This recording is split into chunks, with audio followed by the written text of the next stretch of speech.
Hey, English League! Your friend Gigi here. Welcome back to the podcast. I'm so happy you're here with us today. If this is your first time listening, welcome. And if you always come back, thank you for being part of this little English learning family. Here, we practice real English in a calm, simple, and meaningful way. And with me today, my amazing friend, David. How are you doing today, David? Hi, Gigi. I'm doing great. Thanks for asking. And today, we're talking about something that touches almost everyone at some point in life. Today's topic is, don't waste your time waiting for the perfect moment. Oh, that's a good one, Gigi. Yes, because so many people are waiting to start, waiting to feel ready, waiting to have more confidence, waiting for more money, more energy, more time, more motivation.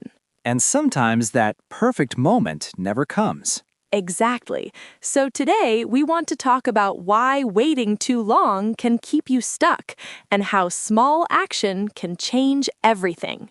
And as always, we'll keep it simple, useful, and friendly. Yes. So relax, take a breath, grab a cup of coffee or tea, and let's begin. Okay, Gigi, let's start with a simple question. What do people mean when they say, "I'm waiting for the perfect moment"? Good question. Usually it means, I want to start, but not now.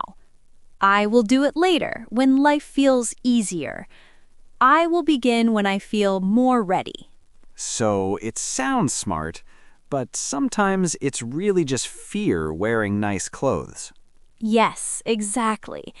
Sometimes the perfect moment is just a beautiful excuse.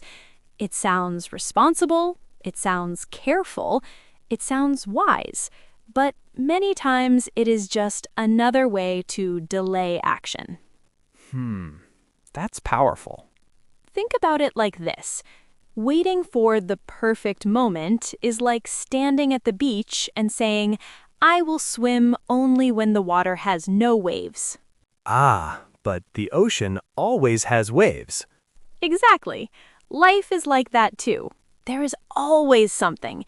You are busy, you are tired, you are uncertain, you are still learning. Something is missing. Something feels uncomfortable. If you wait for a moment with no waves, you may stay on the sand forever. That image is really clear, because many people believe life will suddenly become smooth and quiet and easy. Yes, but real life is not a perfect road.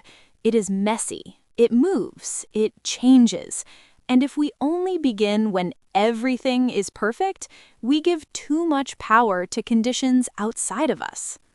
I think this is important. Waiting is not always one big decision. Sometimes it becomes a habit, right?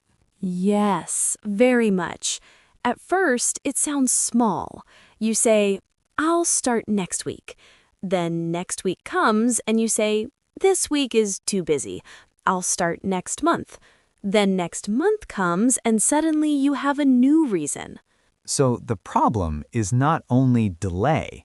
The problem is that delay becomes your normal way of living. Exactly. And after some time, you don't even notice it. You become a person who always wants to start, but never enters the room.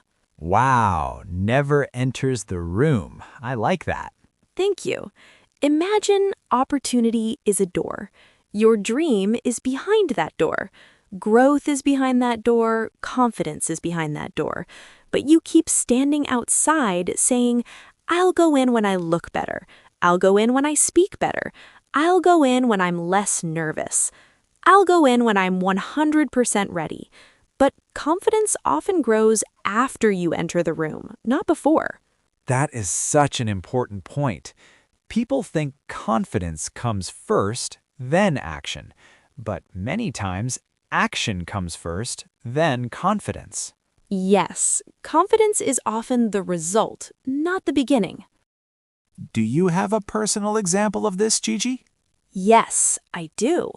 There was a time when I wanted to start a new project. I had the idea in my mind for a long time. I kept thinking, I need more time. I need a better plan. I need to be more prepared. I need everything to look beautiful before I begin. But honestly, a part of me was just scared. Scared of what? Scared that it would not be good. Scared people would judge me. Scared I would start and then realize I was not as ready as I wanted to be. So I waited. And while I was waiting, I felt something strange. I was not resting. I was not really choosing peace. I was carrying pressure. That's true. Waiting can feel heavy. Yes, because when your heart wants to move, but your fear says stay, you feel divided inside. Then one day, I decided to make the project very small, not perfect, not impressive, just real. And when I finally started, I learned something important. The beginning was messy, but it was alive. Alive. That's a beautiful word. Yes, because imperfect action has energy. It teaches you, it moves you, it gives you feedback, it gives you momentum. Waiting gave me stress. Starting gave me direction. That's worth repeating. Waiting gave you stress. Starting gave you direction. So why do people wait so much? Let's make it simple for our English league. Okay, I think there are a few common reasons. First, fear of failure. People think, if I don't start, I can't fail. That makes sense. Second, fear of judgment. They worry about what other people will say. Third, perfectionism. They want the first step to look amazing. Fourth, lack of trust in themselves. They think, maybe other people can do this, but not me. And fifth, confusion. Sometimes people do want to begin, but they try to hold the whole plan in their head, and it feels too big. So when the dream feels too big, the brain says, let's do nothing. Yes, because nothing feels safer than a difficult beginning. But safe is not always good. Exactly. A bird can stay inside a cage and be safe, but it was made to fly. That's strong. And I think many people live like that. Safe, but small. Protected, but stuck. Busy thinking, but not moving. Let's talk about the cost. What do we lose when we keep waiting for the perfect moment? We lose many things. We lose time, of course, but not only time. We also lose practice, experience, learning, courage, and sometimes even opportunities. Because some opportunities don't stay open forever. Exactly. A chance can pass. An idea can grow cold. Energy can disappear. Waiting too long is like holding a seed in your hand and saying, one day I will plant it. But if you never put it in the soil, it never becomes a tree. And the sad part is that the seed had potential all along. Yes, potential is beautiful, but potential alone changes nothing. A planted seed grows. An unplanted seed stays a possibility. That's such a good metaphor. And maybe some people listening today have a seed in their hand. Maybe it's English. Maybe it's a business. Maybe it's a healthier routine. Maybe it's a creative dream. Maybe it's a difficult conversation they need to have. And they keep saying, later, later, later. But later can become never. Okay, so now the big question. If we should not wait for the perfect moment, what should we do instead? We should start with the available moment. Oh, I like that. Yes, not the perfect moment, the available moment, the real moment, the one you actually have today. So maybe not 1 free hour, but 10 real minutes. Exactly. Maybe not perfect confidence, but enough courage for one step. Maybe not a complete plan, but a clear next action.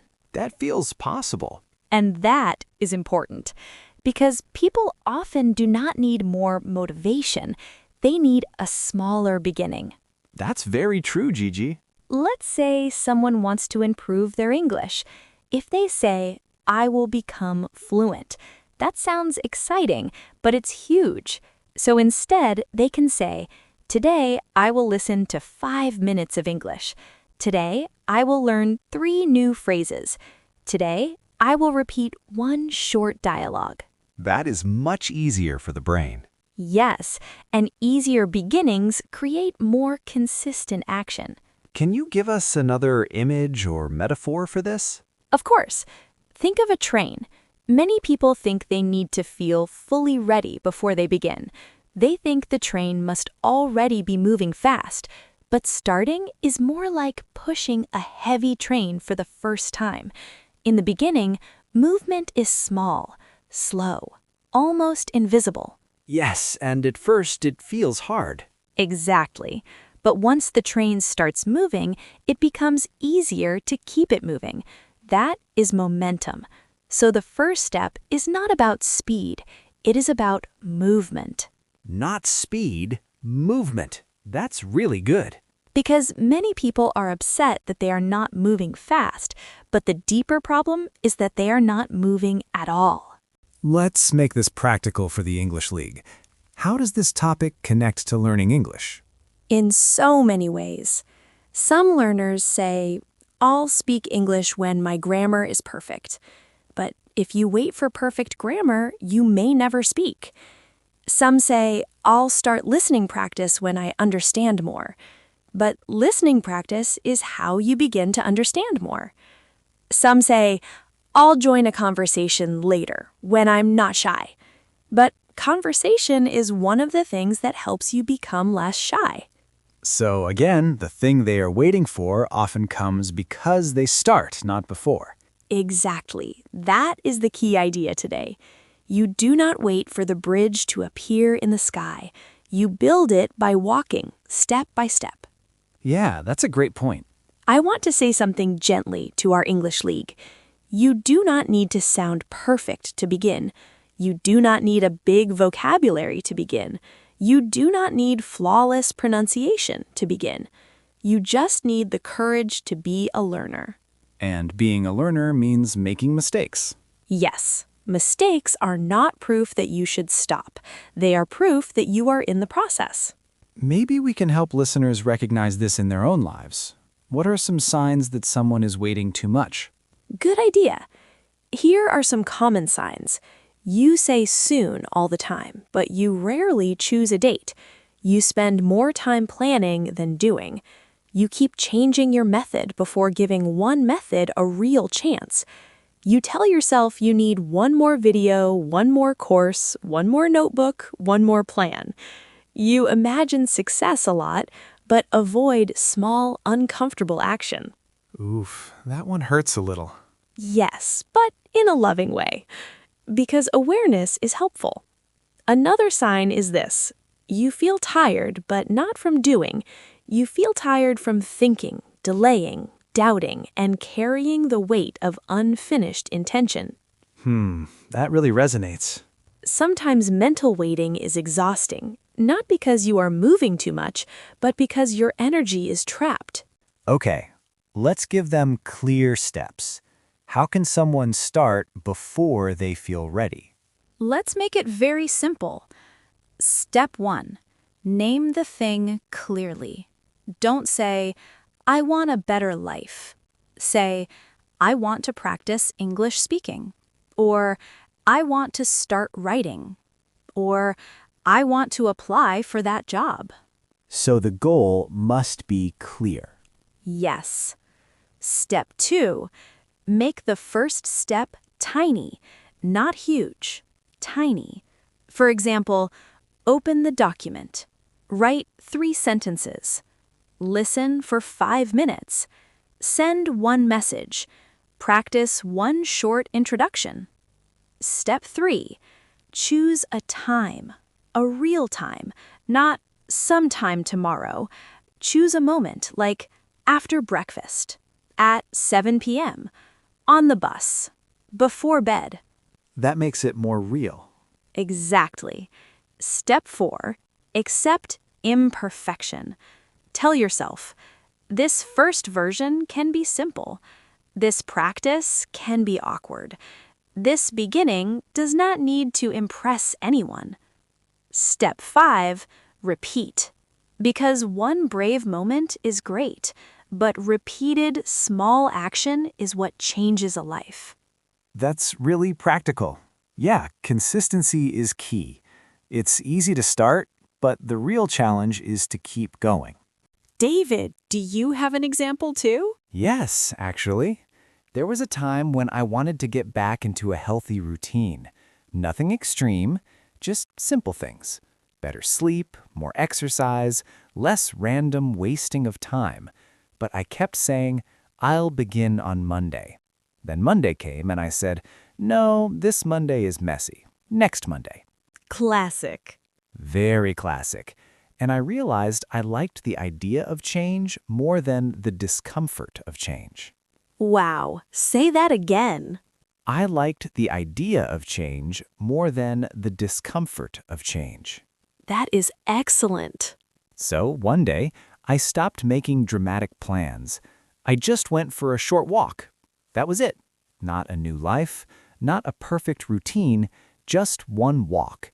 And strangely, that small action changed the feeling. I started to feel like a person who had begun. Yes, identity changes through action. Exactly. The walk was small, but it broke the spell of waiting. Before we finish, let's do a small word focus because I know our English League loves that. Yes, let's do it. First word, perfect moment. This means the ideal time to do something. But today, we are saying that waiting too long for the perfect moment can stop your progress. Example, I kept waiting for the perfect moment to start speaking English. Second word, ready. Ready means prepared to begin. Example, I didn't feel ready, but I started anyway. Third word, delay. Delay means to do something later instead of now. Example, fear made me delay my first step. Fourth word, momentum. Momentum is the energy that helps something keep moving. Example, once I started practicing every day, I gained momentum. Fifth word, imperfect. Imperfect means not flawless, not complete, not perfect. Example, my first try was imperfect, but it was real. And one more, stuck. Stuck means unable to move forward. Example, I felt stuck because I kept waiting instead of acting. These are very useful words for real life and for English conversations too. So, Gigi, if our listeners remember only one thing from today, what should it be? I would say this: the perfect moment is often a myth. Life will not always become calm, clear, and easy before you begin, but your next step does not need a perfect life. It only needs your decision. That's a powerful insight. Please, English League, do not wait until you feel like a perfect student. Please do not wait until your English sounds perfect. Please do not wait until you are fearless. Yes, start as you are. Start small. Start messy. Start with what you have. But start, because action teaches. Action clarifies. Action builds confidence. Action opens doors. And waiting forever closes them. Yes. Thank you so much, English League, for spending this time with us today. We're really happy you were here. And we hope this episode gives you that little push to begin something you've been delaying. Before you go, here's today's question. What have you been waiting to start, and what is one tiny step you can take today? You can think about it, write it down in the comments. We would love to read your answers. And remember, you do not need the perfect moment. You need an honest moment, a brave moment, a small moment that becomes a beginning. We believe in you. We do. Take care of yourself, be kind to yourself, and keep learning little by little.